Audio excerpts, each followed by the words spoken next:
Dublei Syahdarlu.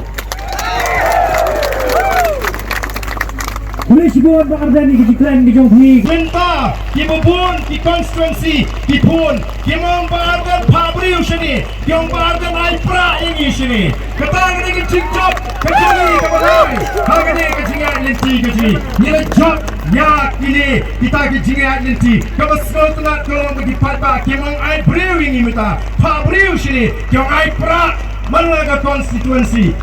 kipan pra kajingjop ko basaw gaji kanay ka mga kren hapo soren kam nong baga voice of the people party kan sa shimno yaga jaga na di ka binta John Giseng Lulong yaga ngilale benta the voice of the people party kanay ka sa lulong ka bapaka ka manila ka batipay pa John gani benta kipay kamat bat syariah hagani ka kinti ka benta ngiladay man yo yaga sarkar seng lulong Halayam na kaseng rilong Henry Plai Jayu Lasyat kita Kiwai kaseng rilong Ngila tukno Yaga sarkar Banyalam Henry ngila jik bandon Hakal yang persyak Kong ka parti Ngim jik bandon nagabor Nagal yang kujingi ngila kuae Yaga sarkar Banyalam na kaseng rilong Ngila bu Igi kendon Kabakak santli Haga tuwas ngi Kabang iterwa Pang aga jingkasyan Henry ngidang pinjen sur Yaga tangan nongrim kujingi Banong kanilay Lada bimla ban penyanggu Tang banginong alat ya ke NPP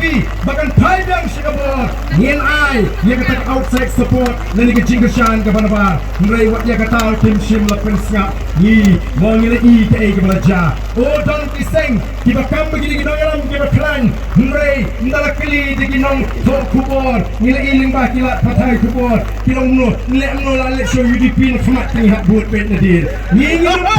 bangin de ban buat tu pat ba ka boys of the people party kan yang nongrem kabas scam lalaga don daga sarkar kan don daga nongrem lalaga don shabar ka sarkar kan don halay ko nongrem katagare ka khubor kabanga kwa bat kadong kindiat kabanga kwa ban kren hagani ka khubor ka banganta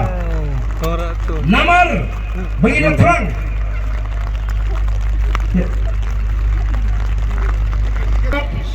pin smutu batum ginongelam gijengpi Ngimdan dakwai pat kejing perkat kabangin pinanto ele di shimet mereka thong gaji kolong kumno bangin poi sya kata thong bangi kwa bakata kolong bahagawai gasni house nam arpo pra the voice of the people party kanegon Synshar Marwei kata gaji pat thong kabangi ibu hinum la ban poi sya kata thong ladang ibu